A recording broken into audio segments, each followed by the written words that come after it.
They say it takes 6 weeks to solidify a new habit, and I say it takes more like 90 days. But either way, we'll go with 6 weeks. I think it's funny that we will endure something that we genuinely find abhorrent, repulsive, hard, painful for 6 weeks, 6 months, 6 years.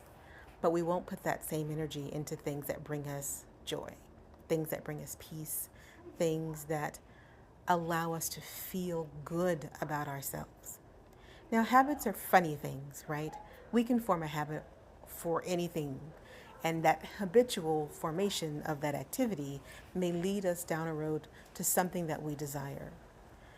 But it may also lead us down a road to something that we didn't desire. There's far too much applause for the suffering through of habits than there is for the recognition that this habit does not actually bring me any joy, so I'm just going to stop doing it.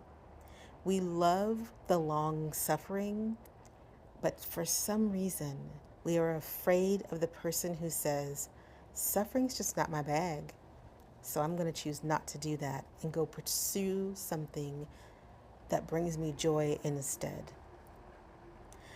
If it only takes 6 weeks to form a habit, why does it take years to break the habit that was never really great for us to begin with? It's because of the people around us for whom the habit serves, the people who get what they need out of the behavior that we do, even though we don't get what we need out of that behavior.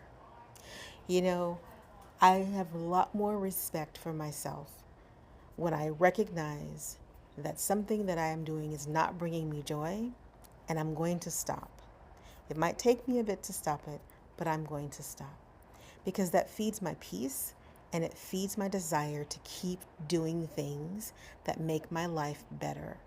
The malaise of the moment stems from the fact that too many people are falling into a habit that doesn't feel like it's going to produce a joyful result. And because it doesn't feel like it's going to produce a joyful result, there's a whole lot of sadness and a whole lot of malaise and a whole lot of anger because the well is bitter. We cannot keep dipping into the well if it's bitter. So stop what you're doing and decide if it's joyful.